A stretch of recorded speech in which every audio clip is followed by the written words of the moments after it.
Good evening, my name's Yvonne Sherwood and I teach Biblical Studies and Jewish Studies at the University of Glasgow in Scotland. My co-panellists this evening on the far left are John Caputo, David R. Cook Professor of Philosophy at Villanova University, and just on my left here, Kevin Hart, Professor of English Literature at, and I'm told to say not Notre Dame, but Notre Dame, or something along those lines. John Caputo will be known to many of us as the author and editor of, among many other things, Against Ethics, Deconstruction in a Nutshell, The Prayers and Tears of Jacques Derrida, On Religion, God, the Gift and Postmodernism, and The Religious. Kevin Hart does interdisciplinary overtime as a theologian, a literary critic and a poet in his own right. He's the author of The Trespass of the Sign and The Dark Gaze, Maurice Blanchot and Friends, as well as books on Samuel Johnson, A.D. Hope, and collections of his own poetry, including Dark Angel and Flame Tree. It's my very great pleasure to introduce, in French, one would say, vous présenter, Jacques Derrida, who we're so very pleased to say is here, present with us, right before our very eyes and ears.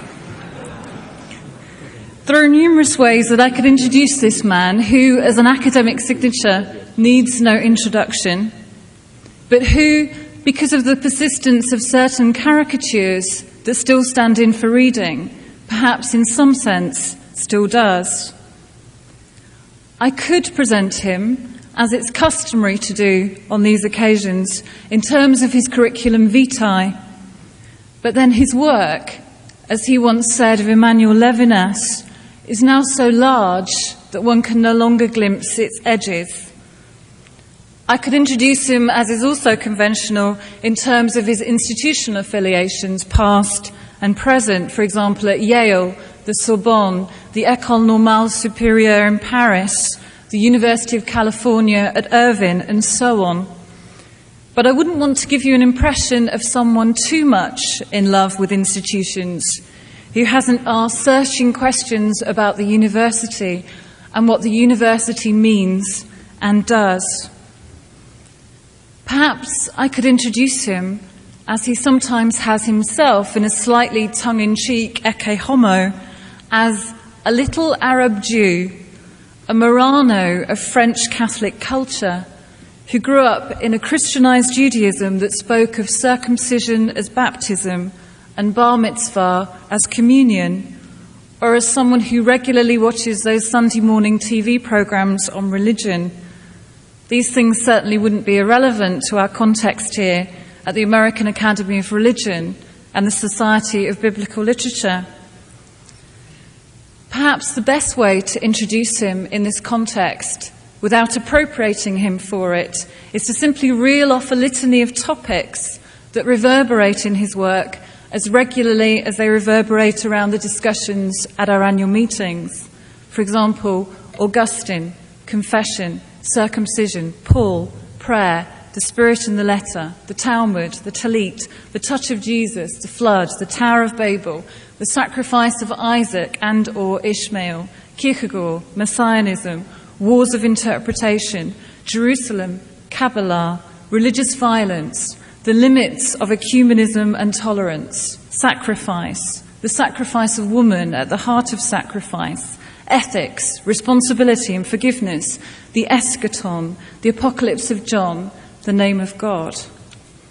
Perhaps I should just say, just once more, for the record, that Derrida is not an enemy of the good old Aufklärung, not an inventor of a machine or school called deconstruction or deconstructionism, not someone who believes that all the world's a text and we are merely players. Indeed, as Derrida has said, one of the requirements of deconstruction is that it touch on firm structures and physical institutions, that it make text answer precisely to what matters to us. A while ago, some of us got together to set an empty chair for Jacques Derrida at the annual meeting, because we wanted to acknowledge the debt that many of us here owe to his work, and because we wanted to create an opening for something yet to come. We are so very glad that Jacques Derrida is here, that he's graciously agreed to speak in English, a language which is not his, and we would like to say, first of all, welcome.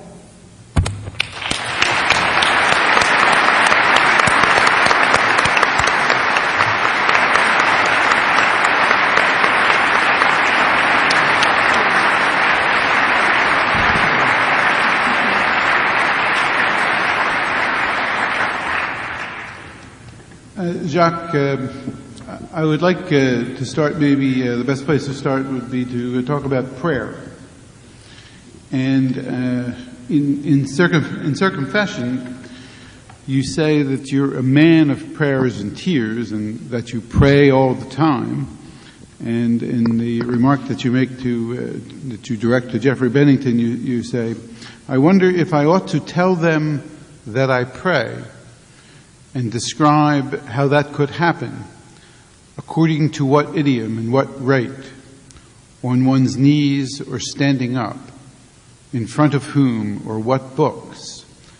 For if you knew, G, my experience of prayers, you would know everything." Now, what do you mean by that?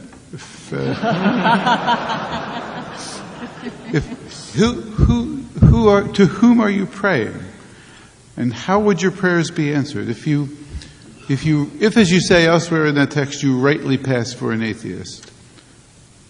Who do you expect to answer the prayers? In the sentence that you quote, the signatory of this text says, "Jay, if you knew my experience of prayers, you would know everything." So I understand you want to know everything. First, before I start trying to answer Jacques' question, I would like to begin with a prayer, in fact. Mercy. I wanted to thank you, to all of you, for this extraordinary hospitality. To thank Yvonne, first of all. Your hospitality here is absolutely formidable, which means it's terrible for me. Because on the one hand, as Yvonne emphasized, I'm improvising here in a foreign language, facing questions and problems in which everyone knows I'm not competent. And so I feel really, I'm very anxious, and this is not a fiction. I'm very anxious, and I'll try to do my best. The first time this invitation was extended to me was in Paris, where I met Yvonne. And at the time, it was a conference on, how would I call it? On Judaism or Jewishness, or my relation to Judaïté, as we say in French. Jewishness, in the plural, Jewishnesses, if I can translate the title of this conference. And I was already anxious. It was in a building belonging to the Jewish community in Paris. And I was terrified, because on the one hand, I knew that some of these people at least would try and denounce me for not being Jewish enough or authentically Jewish. Others would try to convert me to Judaism. And so it was a very strange moment. When I said yes to Yvonne, I'll try. I was not expecting such an event. So, because I was not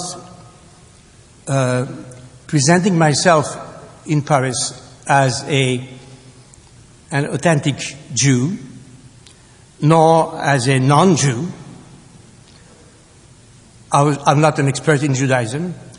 And here, I'm not a Christian either, not a Muslim, not a Buddhist, I'm not a biblical scholar, I'm not a theologian, and I have to face the terrible questions which come from, first of all, very, very generous friends who surround me, but who are experts in these fields. So please forgive me, and that's my first prayer. I beg your pardon for what I'll try to, in a very shy way, to say in front of you and in front of my friends. Now I'll try to answer Jacques' question. My first answer would be take the form of a question. To whom does one ask publicly, to say something about prayer, about the way he prays, before whom, and so on and so forth?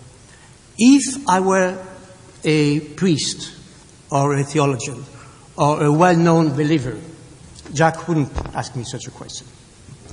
If I were simply a non-believer, well-known as an atheist or as someone who is totally foreign to prayer, he wouldn't ask me this question.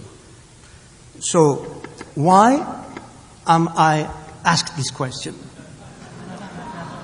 Publicly. Some years ago, I would decline. I would say, no, I won't answer this question. And I'm wondering why I'm ready to say something. Before saying something in a very ingenuous, very, very naive and disarmed fashion, I would like to raise another question. In the text that you know better than others, even better than me, in the text that you quote, you assume that I am the man who signed this text. A man who says, if I ought to tell them that I pray, and so on. But you know that the status of this text remains suspended. I'm not simply signing this text. This text has a structure. It's not a confession, it's a circumfession. So it's a text which turns around a possible, impossible confession. Not only around circumcision, but around confession. So I'm not confessing. I'm not signing a confession. I'm not speaking in my own name, on the one hand.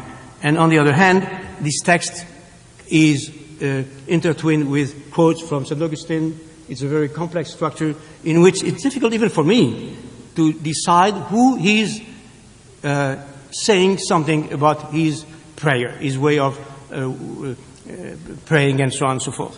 So if I now answer your question, it would have nothing to do with the quote, because the quote is that if we had time, we would devote a long seminar on the status of this text, which is not theological, not a confession, not a letter, not. Then I'll try to say something, nevertheless. Although, as you know, a prayer is something, at least for me, to the extent that I pray, if I pray, secret. It's absolutely secret. That is, of course, there are public prayers. There are people who, in communities, pray together. And the first thing I would tell you is that when I was young, my first rebellion against my own religious environment had to do with public prayer. Common, prayers in common. So my way of praying, if I pray, is absolutely secret. Even if I'm in a public, even if in a synagogue I was praying with others, I knew that my own prayer would be silent and secret and interrupting something in the community. So that's one more reason for not answering your question. Nevertheless, I'll say something.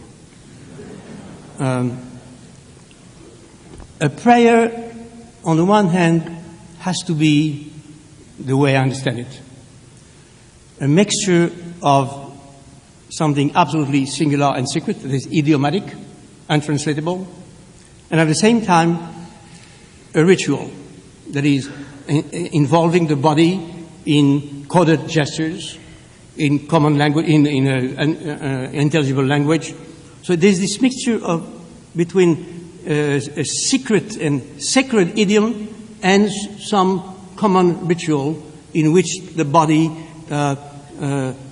accepts to make coded gestures. That's the way, if I pray, that I pray. That is something absolutely idiomatic and something which looks like what many people in many cultures, many religions do. Sometimes kneeling, sometimes with a book, sometimes without a book or kneeling, sometimes walking, sometimes. I pray all the time. If I pray all the time, even now. But we have a problem. I have to address each question for 10 minutes. Okay, so because there are a number of questions coming. I would say second that my way of praying, if there is such a thing, if I pray, has more than one age. In the same instant, there is something very childish.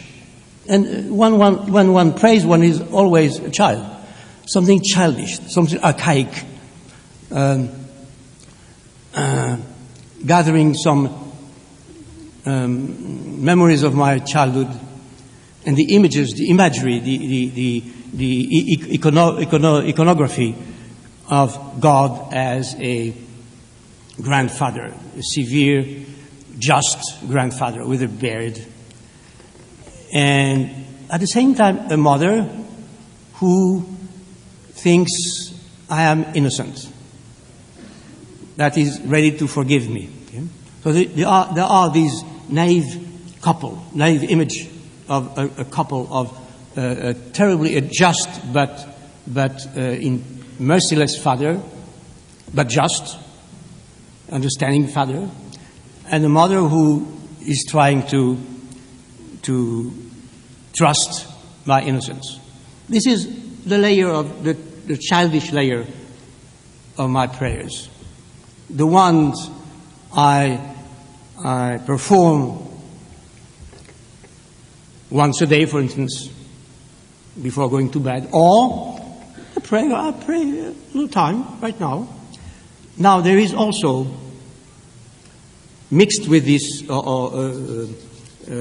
on this layer, there's another layer, of course, which involves my culture, my philosophical, very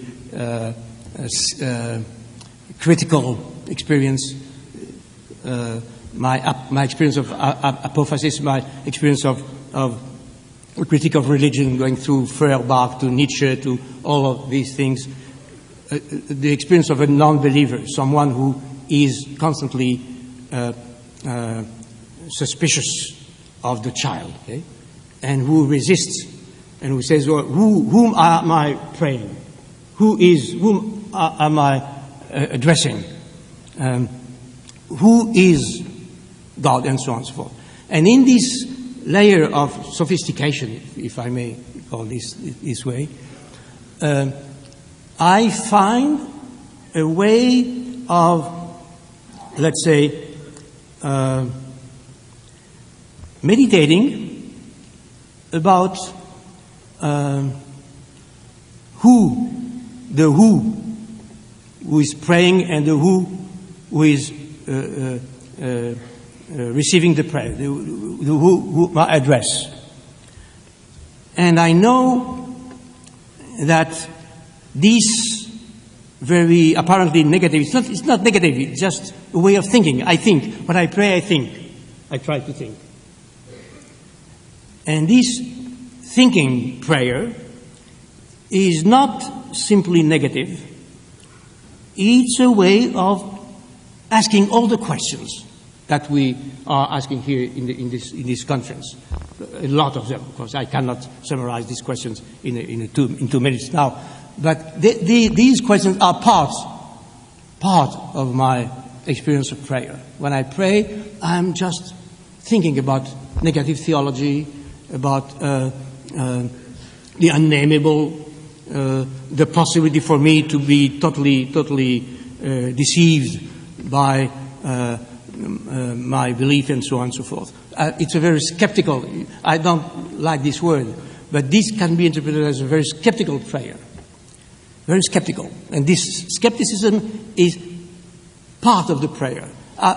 Instead of skepticism, I would call the epoché, the suspension of belief, the suspension of certainty, not of belief. The suspension of certainty is part of the prayer.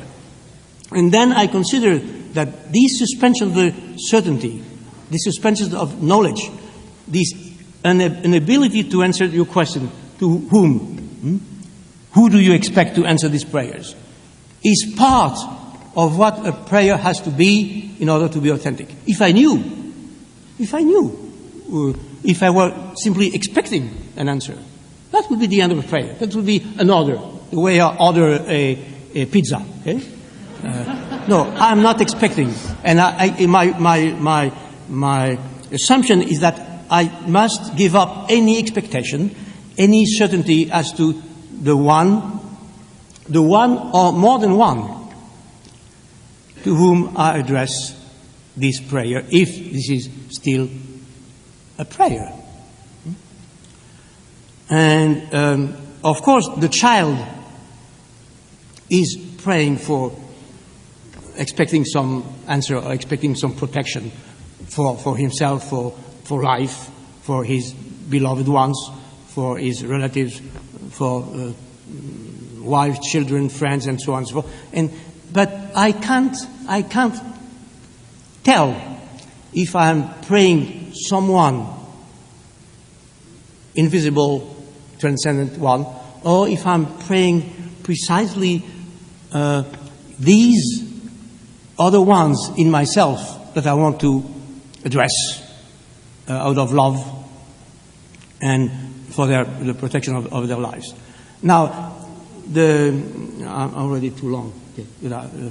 Now, there is at the same time some suspension of any expectation, of any economy, any calculation. I'm not expecting, I'm not hoping. It's a hopeless prayer, on the one hand. Totally hopeless. And I think this hopelessness is part of what a prayer should be. And on the other hand, I know there is hope, there is calculation, there is economy. But what sort of economy? Is it the economy of the child or my own economy as an old man? By the way, if I accept to answer to some extent Jacques' question, something I wouldn't have done some years ago, is probably because growing old, I am more of a child than when I was younger. So I say, well, now perhaps I might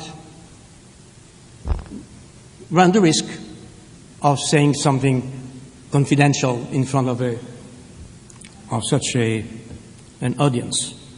So the calculation, if there is a calculation, and obviously there is a calculation, despite the uncalculable hopelessness that I mentioned earlier, there is a calculation. That calculation, if I wanted to describe it briefly, would take the following form. I know that praying in that way, even if there is no one God in the form of a father or mother or receiving my prayer, I know that by this act of praying in the desert, out of love, because I wouldn't pray otherwise, something might be already good in myself, like a therapy in some way. I know that by doing this, I try, not necessarily succeed, but I try to affirm and to accept something in myself, which won't do any harm to anyone, especially to me. The impression that I do something good to myself, that's the calculation, and by the same token, to my beloved ones. If through this prayer I am a little better and reconciled, and if I give up any calculation, because of this calculation about around the incalculable, I can become better for myself, narcissistically, but to become better narcissistically is a way of loving in a better way, of being more lovable for our beloved ones. So that's a calculation. It's a calculation which tries to integrate the incalculable. And this, when I pray, it's a mixture of all these in the same instant, the same words or same gestures. I experience a sort of strange experience in which the Judaism of my childhood, my experience as a philosopher, as a quasi-theologian, all the texts I've read from Plato to St. Augustine to Heidegger to some they are there. They constitute my world, the world in which my prayers praise. Okay, and that's the way I pray. Sometimes in a given and let's say fixed moment in the day. Sometimes anywhere at any moment. For instance, now. I should stop. I'd like to begin with a general question about the relations between deconstruction and Christianity. You've pointed out that deconstruction is not to be regarded as a set of theses that can be simply removed from the contexts in which you write and applied to other contexts. It has neither a thetic character nor a proper home. Rather, deconstruction exists in its applications. It's forever mobile, reformulating itself in quite different places and times. In your early work, you came to deconstruction by way of particular philosophical and literary contexts. But as you know, deconstruction also has a rich Judeo-Christian heritage. One could see Heidegger's destruction of metaphysics as a folding of Luther's Heidelberg Disputation, which itself folds St. Paul's warning to the Corinthians, which has itself already folded Isaiah's vision of Yahweh's sentence, "I will destroy the wisdom of the wise."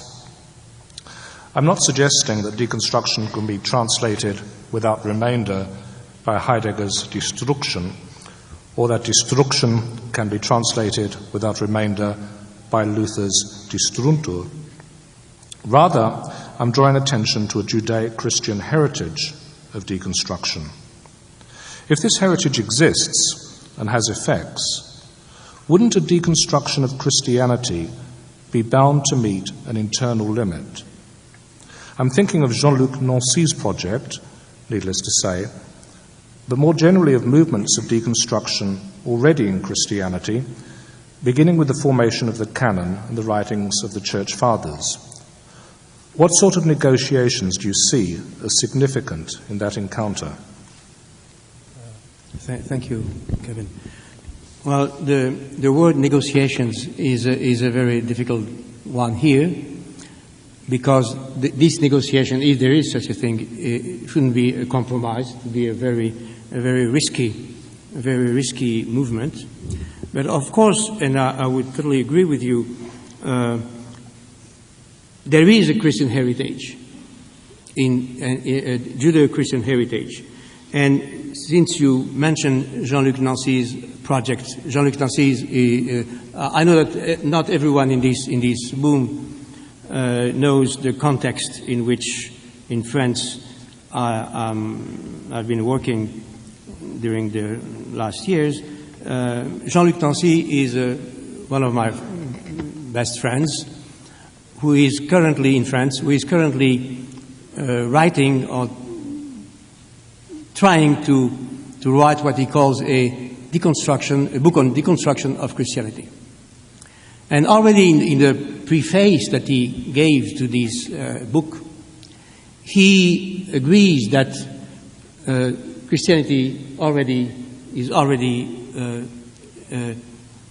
self-deconstructed, so that the deconstruction of Christianity might be, in a certain way, the achievement of Christianity. And this could be true in many ways, not only because of the tradition that you recalled, Heidegger's Destruction, implying, without being reducible to it, implying Luther's project of Destruction, and so on and so forth, but also because, and of course the way I try and practice deconstruction would be an attempt to, on the one hand, understand this tradition with its differences, the internal differences, and its breaks, because Heidegger cannot be reduced to Luther, and so on and so forth. But at the same time, while I try to understand and to assume and to accept in a certain way this tradition, I would try to do something else. That is what I call deconstruction. I have a secret hope that it affects this tradition, not by betraying it, not by simply deforming it, but in a certain way affects this tradition in a unexpected, in a new way. Now, this other way, I could give you a number of signs of the fact that what I'm doing is not Heideggerian, as you know, is not Lutheran either. But this doesn't mean, and I think I would agree with you on that point, this doesn't mean that it's totally foreign to Jewish, Christian, or even Islamic possibility. Now, if this type of deconstruction that I try remains, let's say, Abrahamic, Jewish, Christian, Islamic, or whatever else, this would imply that it's part of this tradition, it's the memory of this tradition, but also that it affects this tradition in a way which is unpredictable. That is, what is Christianity and what is Judaism? Who knows? Who knows what it will be in the future? Okay? So, assuming that the new Christians or the new Jews or the new Muslims, assuming that they will have practiced this unpredictable new form of deconstruction, what are the criteria to say, well, this new form is Christian, I recognize it as Christian? My assumption is that Christianity, since here Christianity is more present, I understand, than other religions, but and the fact that the word deconstruction, that's why I think we should relate more to Christianity than to Judaism and Islam, because the word deconstruction, referring to Heidegger Destruction and to Luther Destruuntur, is more linked to Christianity than to Judaism and Islam. I mean, literally. But the fact that it is linked literally to Christianity doesn't mean that it is more, that Christianity is more deconstructive than other religions. Because I can imagine Jewish theologians, or Muslim theologians, or Buddhist. I have this experience. People coming from Far Eastern cultures tell me, well, deconstruction, we know that. We've known that for centuries. Okay? We've done nothing new. And I'm sure that there are Jewish theologians and Talmudists and probably Muslim theologians who would say the same. So the fact that the link to Christianity is more obvious, more apparent, more literal than the link to other religions doesn't mean that Christianity is has more affinity with deconstruction than any other culture or religion. Now, if what remains for me, at least, and especially in what is currently happening in the world, what Christianity will become in the coming centuries is totally unpredictable. And perhaps it's the religion, if I can use this word, which is more prepared, more apt to transform itself than any other. When I spoke of mondialatinisation, that is the globalization as a Christianization, as a Roman Christianization, I implied that Christianity is the most plastic, the most open religion, that is the most prepared, better prepared to unpredictable transformations. That is, at the same time, the strongest and the more flexible to the event, to what is coming, to a new unpredictable form. So perhaps, in that case, if the Christian deconstruction develops, one day, at the same time, we won't recognize the Christian roots of Christian religion, and nevertheless be able to say, well, it is still Christian. And I think that what is happening today, and especially in places like this, is at least the obscure feeling that something is happening to Christianity, which is an unpredictable earthquake. Not necessarily a negative one, but unpredictable earthquake. Okay. So.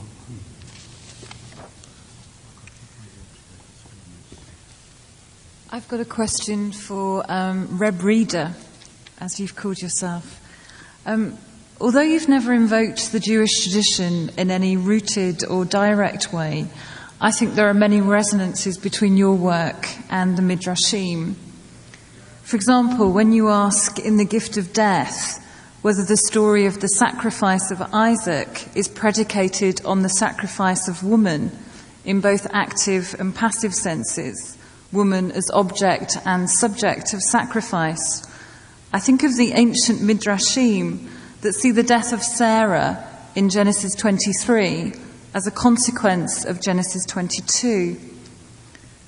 I'm interested to hear how you might read a couple of Midrashic fragments from Genesis Rabbah, which treat, as you do, subjects of blood, sacrifice, love, circumcision, and woman, and that in fact seem to read the sacrifice of Isaac as a hyper-circumcision. The first fragment is a commentary on God's rather overqualified command to Abraham, take your son, your only son, whom you love, even Isaac. And it goes like this. God said, take your son. Abraham said to him, I have two sons. He said to him, "Your only one." He said, "This one is the only son to his mother, and this one is the only one to his mother." He said to him, "Whom you love?" He said, "I love them both." He said to him, "Isaac." And the second fragment stages a drama that precedes the sacrifice. And it goes like this. Isaac and Ishmael were engaged in controversy. The latter argued, "I'm more beloved than you because I was circumcised at the age of 13, while the other retorted, "I'm more beloved than you because I was circumcised at 8 days.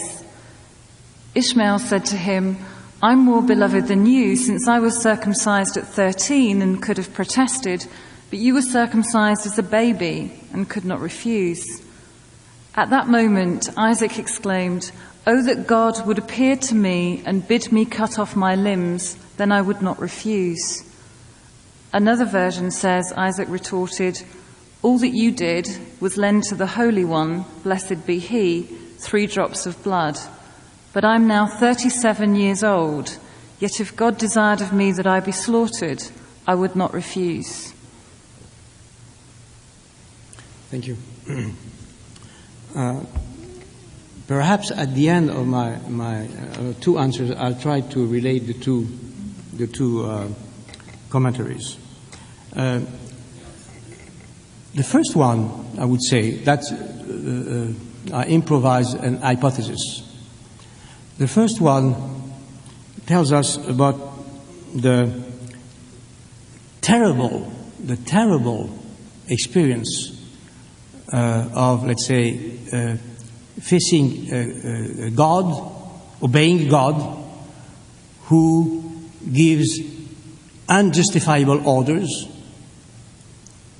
in the name of love, the one you love, and asks someone, in this case Abraham, to choose between 2 equally beloved sons. Abraham says, "I love them equally. Both are the sons of their mother, of his mother, and I love them equally." And God insists, "You're only one. You're only one. So you have to elect one." So then Abraham insists,